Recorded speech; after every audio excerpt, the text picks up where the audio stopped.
તો આ તરફ દક્ષિણ ગુજરાતની વાત ચાલી રહી છે ત્યારે સૌથી વધુ વલસાડ જિલ્લાના વાપીમાં 2 કલાકમાં 4 ઇંચ જેટલો વરસાદ ખાબક્યો છે।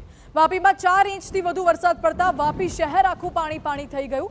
2 કલાકમાં ધોધમાર વરસાદથી વાપી શહેરના અનેક વિસ્તારોમાં પાણી ભરાઈ ગયા।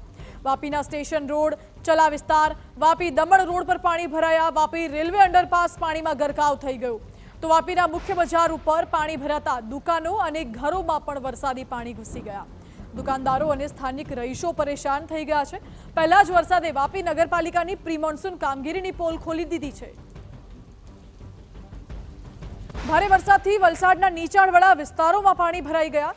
શહેરના મુખ્ય માર્ગો પર પાણી ભરાયા તો વલસાડ શહેરના બંને અંડરપાસ બંધ થઈ ગયા।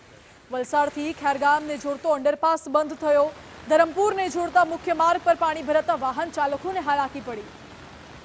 તો ભાગડાવાળા વિસ્તારમાં સોસાયટીઓ અને ઘરોમાં ઘૂસ્યા વરસાદી પાણી।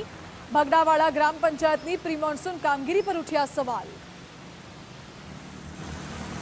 અમારા અહીંયા દર વર્ષે આ જ મુસીબતનો સામનો કરવો પડે છે। અમારે દર વર્ષે અમારા ઘરના અંદર તક પાણી ભરાઈ જાય છે 2 ફૂટ જેટલા, અને કાયમ આ વસ્તુનો નિવારણ થાય એવી અમને સરકાર પ્રતિ આશા છે।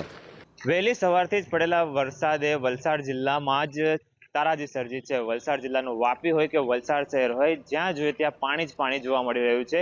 સમગ્ર બાબતે તંત્ર દ્વારા કરવામાં આવેલી જે પ્રી મોન્સૂનની કામગીરી છે તેના ઉપર શંકાની સોય સેવાઈ રહી છે। હાલ અમે ઊભા છે ભાગડાવાળા વિસ્તારના યોગેશ્વર નગર વિસ્તારમાં, જ્યાં વહેલી સવારથી પડેલા વરસાદને કારણે સમગ્ર સોસાયટી છે તે પાણીમાં ગરકાવ થઈ છે। જે પ્રમાણે દ્રશ્યોમાં આપ જોઈ રહ્યા છો એ દ્રશ્યો ભાગડાવાળા ગ્રામ પંચાયત વિસ્તારના યોગેશ્વર નગર વિસ્તારના છે, જ્યાં કઈ બાજુ રસ્તો છે અને કઈ બાજુ ગટર છે એ જાણવું પણ મુશ્કેલ બન્યું છે। ત્યારે આ સમગ્ર બાબતે જ્યારે ભાગડાવાળા ગ્રામ પંચાયત દ્વારા કરવામાં આવેલી પ્રી મોન્સૂનની કામગીરી છે તેના ઉપર જે માત્ર કાગળ ઉપર દેખાઈ રહી છે, ત્યારે સ્થાનિકો એ જ ઈચ્છી રહ્યા છે કે વહેલી તકે પાણીનો નિકાલ કરે તો તેઓને મુશ્કેલીમાંથી સામનો કરવો ન પડે। અક્ષય કદમ, TV9 વલસાડ।